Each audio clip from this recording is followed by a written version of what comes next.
कहानी शुरू होती है आज से लगभग 25 लाख साल पहले।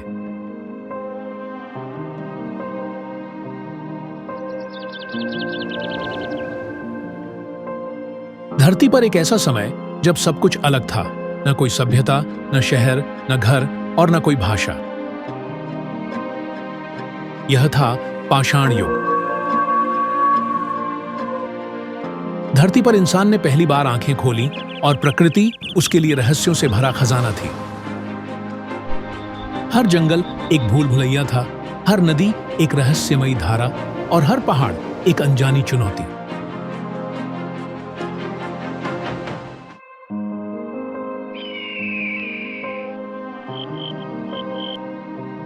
घने जंगलों में एक मानव समूह दिखाई देता है।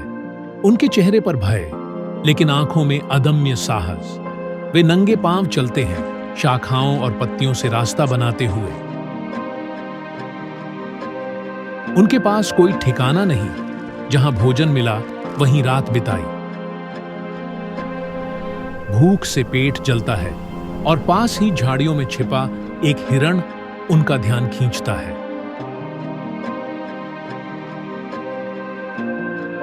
अचानक उनमें से एक पत्थर उठाता है और उसे पूरे जोर से फेंकता है।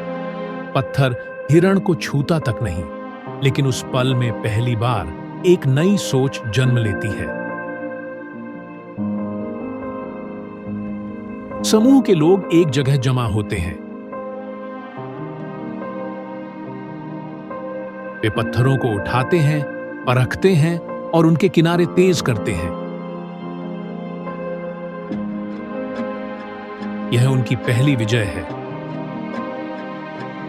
जल्द ही उन्होंने पत्थरों को हथियारों में बदल दिया। इन हथियारों से शिकार करना आसान हो गया।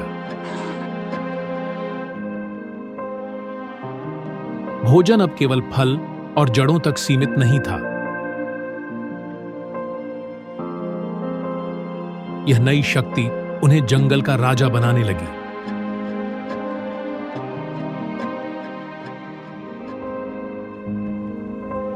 भीमबेटका की गुफाओं में इन लोगों का अस्थायी बसेरा बनता है। यहां की दीवारें इंसानों के संघर्ष और जीत की कहानियां कहती हैं।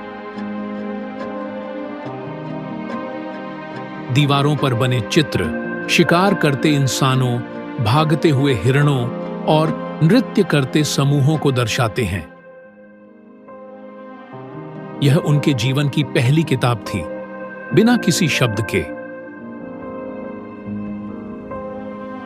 लेकिन इस कहानी का सबसे बड़ा मोड़ तब आया जब इंसान ने आग को अपने नियंत्रण में लिया। एक तूफानी रात में बिजली गिरती है और एक पेड़ जल उठता है। पहली बार इंसान उस जलती आग को देखता है। कुछ भयभीत होकर भागते हैं, लेकिन कुछ जिज्ञासु आगे बढ़ते हैं। वे आग के पास जाते हैं, उसकी गर्मी को महसूस करते हैं। एक मानव लकड़ी का टुकड़ा उठाता है और जलती हुई शाखा को अपने साथ ले आता है। आग ने जीवन बदल दिया। ठंडी रातों में यह ढाल बनी और अंधेरे में प्रकाश।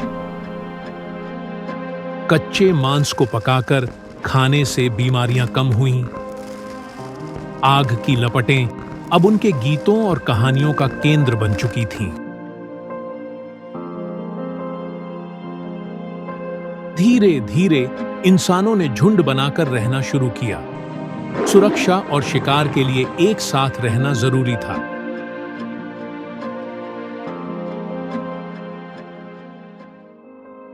समूह के सदस्य संकेतों और ध्वनियों से संवाद करते थे। ये ध्वनियां ही भाषा के बीज बनी।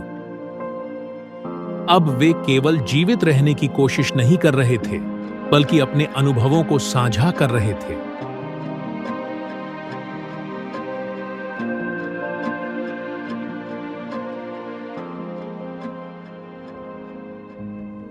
पाषाण युग केवल अस्तित्व की कहानी नहीं थी, यह रचनात्मकता की शुरुआत भी थी।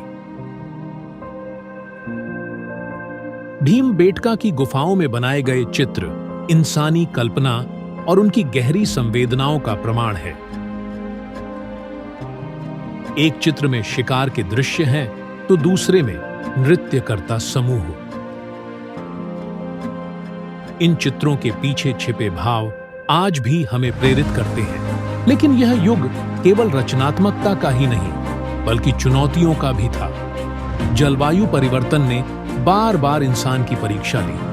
कभी कड़कड़ाती ठंड, तो कभी झुलसाने वाली गर्मी। इंसानों ने गुफाओं को अपना घर बनाया और जानवरों की खाल को अपने कपड़ों की तरह इस्तेमाल किया। पाषाण युग की यह कहानी हमें बताती है कि हर छोटी शुरुआत में बड़ी संभावनाएं छिपी होती हैं।